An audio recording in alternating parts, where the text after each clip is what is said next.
어둠 속에서 억압받고 있는 한국 백성에게 밝은 빛의 자유를 허락해 주옵소서. 갑신정변 이듬해인 1885년 4월 5일 인천 제물포항에 도착한 미국 선교사 아펜젤러 목사 부부와 호러스 그랜트 언더우드 목사는 이렇게 기도했다고 합니다. 초창기 선교사들은 교육과 의료 활동에 힘쓰면서 우리나라 근대화의 시스템을 갖추는 데 일조했는데요. 130여 년 전 서양인 선교사는 전주에서 어떤 역할을 하고 또 어떤 삶을 살았을까요? 인문클래스 시즌2, 오늘은 전주에 살았던 초기 선교사들의 발자취를 따라가 보겠습니다.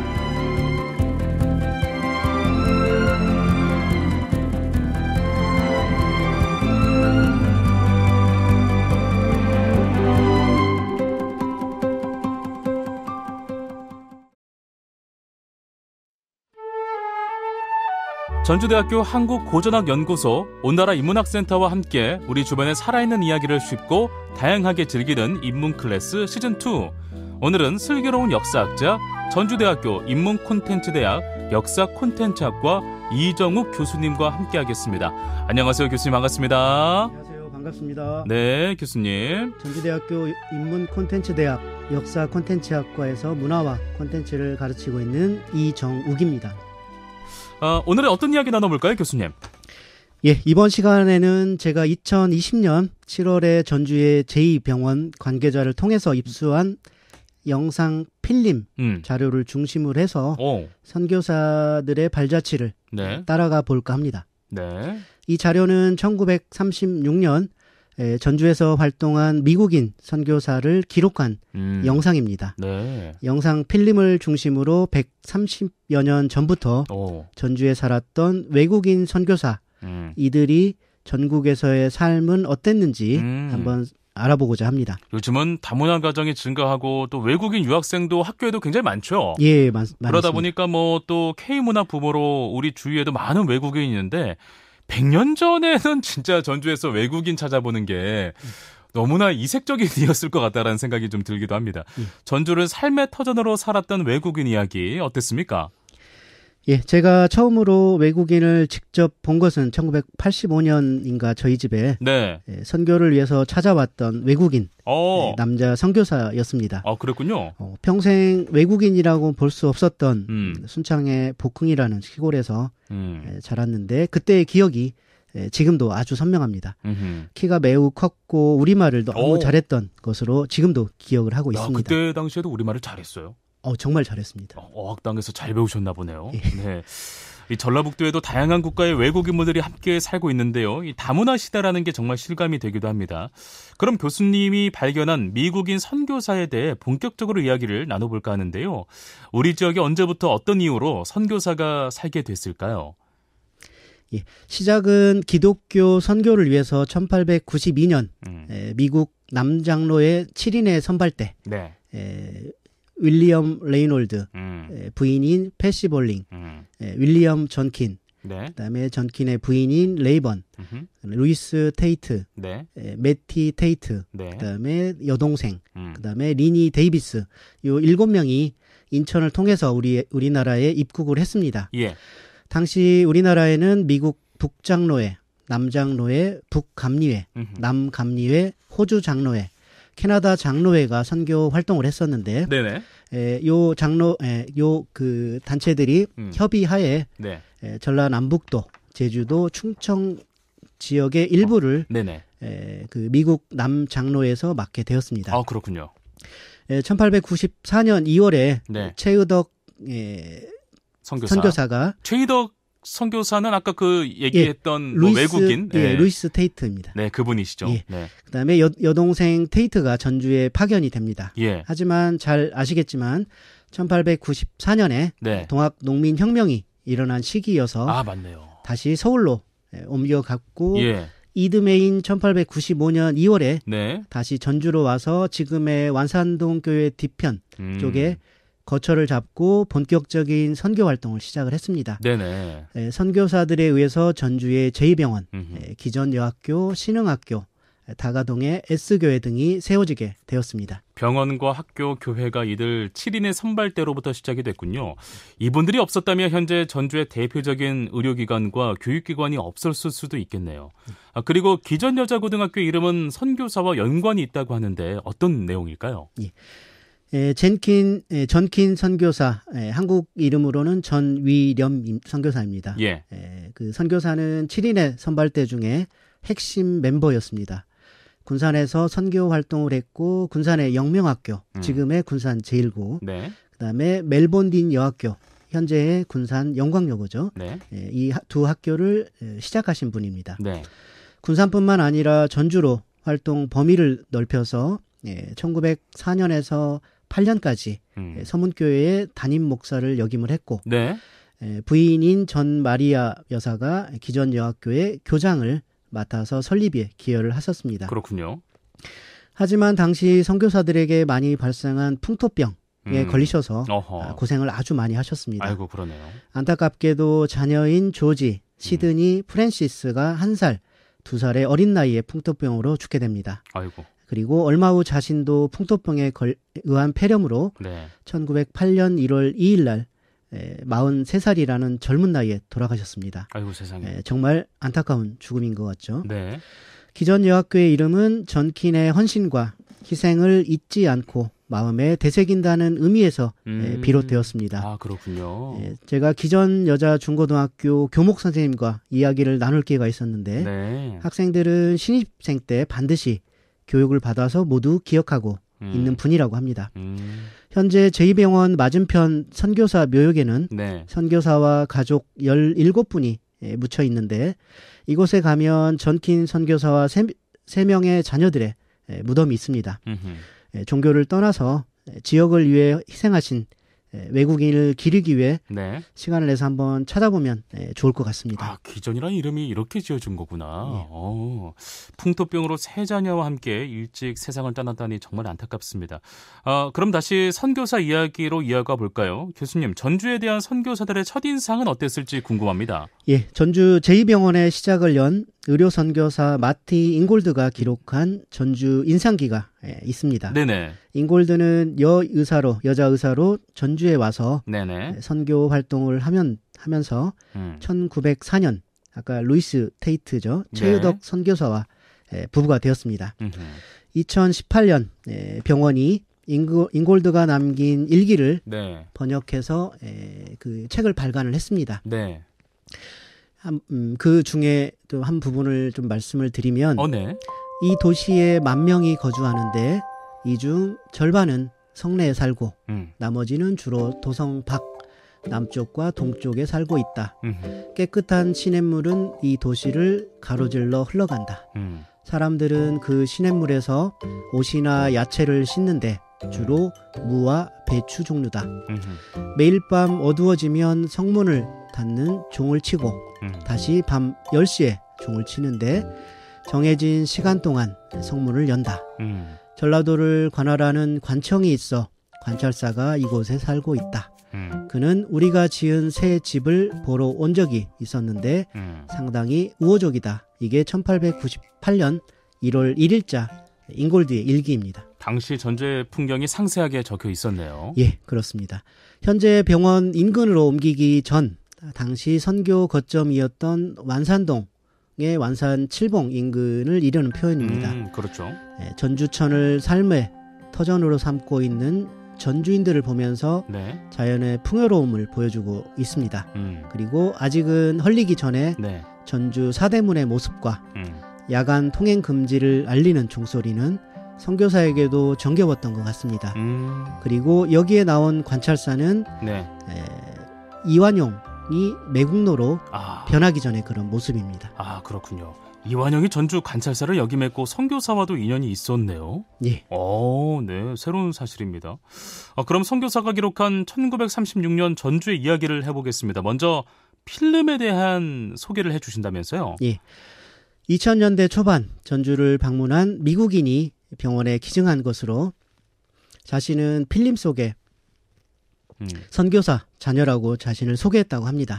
필름은 총 76분이고 1936년에 지금의 서울이죠. 경성의 창경궁 벚꽃과 그다음에 전주 32분 정도 됩니다. 네. 그다음에 김제 정읍이 있고 그다음에 46년에 중국, 그다음에 47년에 전주의 그런 모습이 6분에 걸쳐서 기록이 돼 있고 네네. 47년에 일본의 도쿄, 코베, 오사카에서 선교사들의 활동을 기록하고 있는 4개의 필름을 네. 하나의 자료로 편집한 자료입니다. 76분짜리 필름에는 어떤 기록이 담겨 있었어요? 예, 필름은 소리가 없고 네. 다양한 정보를 총 108개의 영어 자막으로 보여주고 있습니다. 자막이 있군요. 예, 네. 그래서 선교사들의 활동을 기록하기 위해서 제작했을 걸로 보입니다. 정기적으로 남장로회의 해외 선교 보고용으로 제작한 필름의 일부로 추정이 됩니다. 네네. 필름에는 미국 남장로회에 의해서 운영되던 병원, 네. 그다음에 전주 성경학교, 지금의 한일장신대 아마 전신이 될 수도 있을 것 같습니다. 네네. 그다음에 전주의 서문교회, 그다음에 어디까지나 추정이지만 전주역, 그다음에 남부시장, 네. 이런 모습들을 담고 있습니다. 그리고 정확한 촬영 시기는 기록하고 있지 않아서 제가 그 안에 있는 정보들을 좀 확인을 해보면 네. 그 교회 서문교회가 1935년에 새롭게 준공이 되고 그다음에 신흥학교의 스미스관이 36년 3월 5일 날 낙성식을 합니다. 그리고 병원이 35년 1월에 화재로 전소가 돼서 그 이듬해에 다시 병원이 만들어지는데 예. 이런 것들을 종합해보면 36년 3월 이후에 촬영한 것으로 보입니다. 네, 알겠습니다. 1936년 전주, 그리고 해방 후에 중국과 일본까지 기록하고 있다니까 오랫동안 집안의 가보로 전해진 자료인 것 같습니다. 전주를 기록한 사진 이미지 자료는 많은데 동영상 자료는 처음이지 않을까 싶어요. 예, 맞습니다. 제가 연구하는 시기가 주로 일제 강점기에서 다양한 사진 자료와 동영상 자료를 많이 봐왔는데 예. 서울이나 부산 등 대도시는 동영상이 그래도 많이 남아 있습니다. 맞아요. 전주는 사진 자료는 그래도 어느 정도 있는 편인데 네. 동영상 자료는 현재 가장 오래된 것이 1960년대에 촬영한 자료입니다. 그런 의미에서 1936년 동영상 자료는 지역의 그런 생생한 모습을 확인할 수 있는 귀중한 자료라 할 수 있습니다. 알겠습니다. 교수님, 그러면 그 영상에 담겨 있던 예. 이제 여러 가지 장소들이 있지 예. 않겠습니까? 예. 예. 제2병원, 전주 성경학교, S교회, 또 남부시장 중에서 저는 남부시장의 모습이 100여 년 전 어땠는지가 너무 궁금해요. 예. 혹시 설명을 해주실 수 있나요? 예. 그 필름 자막에는 전주시장으로 표시가 되어 있어서 네. 정말 궁금했는데 그 주변을 보니까 풍남문하고 네. 전동성당이 찍혀 있습니다. 그럼 그래서 남부시장, 예, 남부시장이죠, 뭐. 예, 남부시장으로 확인할 수 있고, 네. 현재도 보면 전주의 그 랜드마크로 풍남문과 전동성당을 꼽을 수 있는데, 네. 1936년에도 전주를 대표하는 그런 건축물로 요 두 장소를 선교사들도 꼽고 있는 것 같습니다. 그렇군요. 그래서 일제 강점기 기록한 이미지가 그 정지된 모습으로만 존재했다면 예. 필름은 다양한 사람들의 그런 움직이는 모습까지 확인할 수 있는 귀중한 역사적 자료인 것 같습니다. 그렇군요. 그래서 전주뿐만 아니라 완주, 김제, 임실, 진안 등 다양한 지역민이 그 동일 공간에서 삶을 영위하고 있는 곳이 예. 남부시장입니다. 남부시장의 옛 풍경, 어떤 풍경이 담겨 있었을까요? 예. 그 음력 2일과 7일이 네. 장날이 서는 남부시장인데요. 네. 동영상은 장날의 모습을 기록하고 있습니다. 와, 궁금하다. 네. 네. 그래서 김이 모락모락 나는 노점 음식의 경우 네. 콩나물 국밥인지 명확하지는 않지만 값싸고 신속하게 먹을 수 있던 음식이었을 걸로 추정이 됩니다. 네. 네, 그래서 요걸 제가 같이 본 어떤 역사학자는 그 당시에 그런 움직이는 모습을 보고 눈물을 흘리신 분도 계십니다. 너무 감격스러워서. 네, 풍남문 주위가 넓은 광장으로 수많은 인파와 노점상들이 찍혀 있습니다. 네. 한지와 부채의 고장인 전주에 걸맞는 종이점과 나무찜을 진 장꾼들도 확인할 수 있고요. 네네. 그다음에 장꾼들은 5일장을 위해서 오랜만에 전주로 나와서 물건을 팔고 네. 음식을 먹고 또다시 물건을 사서 또 돌아갔겠죠. 예. 5일 만에 열리는 남부시장의 그런 장관은 선교사에게는 낯선 풍경으로 기록한 것 같습니다. 그렇군요. 지역의 다양한 사람들을 볼 수 있고 다양한 볼거리, 먹을거리를 느낄 수 있는 5일장은 네. 선교사들에게도 지역과 지역민을 이해하는 가장 적절한 장소였습니다. 네네. 지역민에게 5일장은 신기한 서양인을 볼 수 있는 곳이었지만 선교사들에게 5일장은 기독교를 전파하고 네. 소책자를 배포하고 복음서를 판매할 수 있는 훌륭한 기회를 제공했던 그런 장소였습니다. 그렇군요. 그래서 5일장은 전주뿐만 아니라 인근 지역에서 사람들이 5일 만에 모이는 곳으로 네. 선교사가 전도해야 될 사람들이 모인 곳이죠. 네. 지금 라디오라서 제가 보여드릴 수는 없지만 교수님께서 지금 필름의 일부분을 저한테 좀 갖고 오셨어요. 보면은 여러 가지 진짜 옛날 풍경들이 지금 나오고 있는데 노상 음식점 엿장수를 비롯해서 예시장의 풍경이 아주 다양하게 담겨 있습니다. 필름 속 남부시장에서 특이한 점을 발견했다면 교수님은 어떤 점을 발견할 수 있었을까요? 예, 그 필름 속 남부시장에서 다양한 먹거리를 기록하고 있습니다. 네. 국밥, 엿, 건어물, 계란 등이 나옵니다. 네.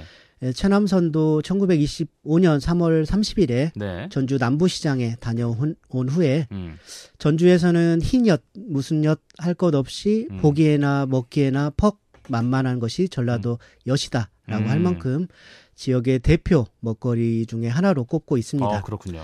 그런데 외국 선교사들에게는 특히 계란이 신기했나 봅니다. 계란? 외국도 계란이 있었을 텐데. 예.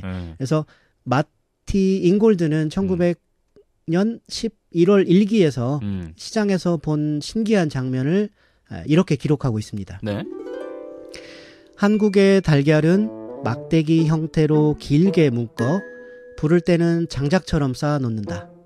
달걀 10개를 놓고 양쪽 끝을 지프로 묶었기 때문에 빳빳하게 서 있을 수도 있고 달걀보다 곤봉처럼 보이기도 한다. 상점의 달걀 구러미는 십자 형태로 쌓여 있다. 이렇게 길게. 예, 그렇죠. 이게 신기했구나. 예. 선교사가 본 장작, 곤봉처럼 생긴 달걀은 네. 우리가 전통 달걀 보건법으로 사용했던 걸로 사용해왔죠. 네. 그래서 선교사는 그 이전까지는 한 번도 본 적이 없는 형태였을 걸로 생각이 됩니다. 네. 잉골드의 일기에 의하면 선교사들이 단백질을 보충하기 위해서 구할 수 있는 최고의 재료는 달걀이었던 것 같습니다. 네. 그래서 가끔 조선인 환자로부터 네. 진료비 대신에 달걀을 받기도 했던 걸로 확인이 됩니다. 귀했군요. 예. 자, 선교사들은 전주에서 터를 잡고 살면서 결혼도 했을 테고 자녀도 낳았죠? 예, 그렇습니다. 그 필름에는 선교사 사택을 배경으로 해서 성인이 16명, 어린이가 6명이 기념사진을 찍고 있습니다. 네네. 안식년으로 귀국했거나 개인적인 사정으로 참석하지 못한 인원이 있겠지만 1936년 9월 조선 총독부가 조사한 자료, 조선 재류 구미인 및 영사관원 명부에 보면 네네. 전주에 12명의 선교사와 부인 6명, 어린이 10명으로 총 28명의 선교사 가족이 거주하고 있다고 기록하고 있습니다. 네.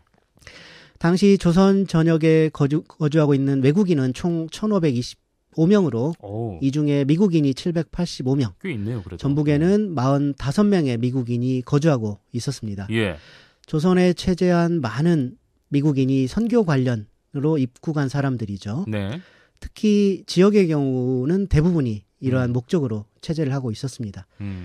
우리 지역에도 경우도 전주와 군산을 중심으로 해서 선교사와 가족이 살고 있었어요. 네. 어린 아이들의 경우 대부분이 우리 지역에서 태어나 어린 시절을 보냈고 전주가 고향이죠.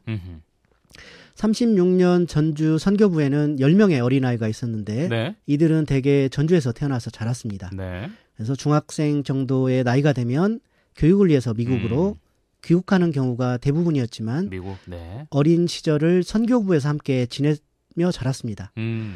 조선인과 만남이 빈번하고 선교를 위해 자신의 이름을 우리말로 짓고 네. 우리말을 유창하게 사용했던 성인에 비해서 이들은 자신의 선택이 아닌 아버지의 선택으로 태어난 그런 어린아이들이겠죠. 선교사 거주지에 특비사항이 있다면 어떤 점이 있을까요? 예. 필름은 어린아이들과 함께 젖소의 모습을 보여주고 있습니다. 네. 그래서 당시 우리나라에서는 쉽게 볼 수 없었던 젖소가 그러네요. 선교사 거주지에 있어요. 그래서 식생활 차이로 인해서 부족한 단백질을 보충하기 위해서 네. 시장에 달걀이 있었다면 선교사 거주지에는 젖소를 길러서 우유를 보충했음을 알 수 있습니다. 우유를 먹었구나. 예. 네. 그래서 다음 인용은 기존 여학교 교장이었던 넬리 랭킨이 1907년 가족에게 보낸 편지의 일부로 우리나라에서의 부족한 그런 식자재 사정의 어려움을 다음과 같이 말하고 있습니다. 네. 음식에서 제가 그리워하는 유일한 것은 우유예요. 저는 우유에 대해서라면 어린아이와 같습니다. 한국인들은 한 번도 소에서 젖을 짜지 않아요. 그래서 암소는 젖을 내지 않습니다. 군산에 있는 저의 친구가 하루에 3리터의 젖을 생산하는 소를 가지고 있는데 이것은 한국에서 기적이랍니다. 전주 선교부 어느 누구도 암소를 가지고 있지 않아서 우리는 깡통에 있는 우유를 먹는답니다. 우리나라가 외국에 가면 이제 김치찌개 그리워하듯이 예. 이 사람들이 우유를 그리워하는 거예요. 예, 맞습니다. 그래서 군산의 선교사들이 젖소를 구해 우유를 마셨다면 전주에서 유일하게 구할 수 없었던 음식인 우유에 대한 그리움을 엿볼 수가 있겠죠. 그렇군요. 예, 우유를 그리워했던 랭킨 선교사는 1911년 8월 13일 맹장염으로 돌아가셨습니다. 아이고. 그래서 30여 년이 지나서 필름을 기록한 1936년에는 전주에서도 젖소를 사육해서 우유를 섭취하고 있음을 확인할 수 있습니다. 우리나라에서 부족한 식자재를 남자 선교사들이 사냥을 통해서 꿩과 오리를 잡아 해결하거나 미국에서 보내온 딸기, 블랙베리, 야채 등의 묘목과 씨앗을 재배해 보충하고 있음을 편지를 통해서 확인을 할 수가 있습니다. 이렇게 시간이 흐른 뒤에 우리가 광복을 맞이하지 않았습니까? 예. 그 이후에 전주의 선교사들은 또 어떻게 됐는지도 궁금해요. 예. 1946년 7월 린턴 선교사는 6명의 선발대 선교사로 전주에 도착해서 11월 신흥학교와 기존여학교의 교장으로 임명되고 학교를 다시 시작했습니다. 하지만 신흥학교의 경우에 전주에 주둔한 미군의 주둔지로 사용이 돼서 선교사들은 기존여학교 숙소에 머물고 있었습니다. 미군이 주둔한 신흥학교 교정에는 미군 막사가 보이고 막사 오른쪽으로는 1941년 말에 준공한 지금의 기전대학교 자리죠. 전주 신사와 상징물인 토리가 선명하게 동영상에 기록되어 있습니다. 그렇죠. 일제강점기 신사참배 강요에 굴하지 않고 폐교를 결정하기에 이른 선교사들의 종교적 신념은 널리 알려져 있습니다. 맞습니다. 하지만 현재 기전대학교 입구의 린턴 선교사와 인사레 여사의 기념비 및 기단은 일제강점기 설립한 전주 신사의 건축물 잔재를 재이용한 것으로 보이며 기념비 주변에는 현재도 신사의 부속물들로 보이는 석재가 방치되어 있습니다. 그래요? 예.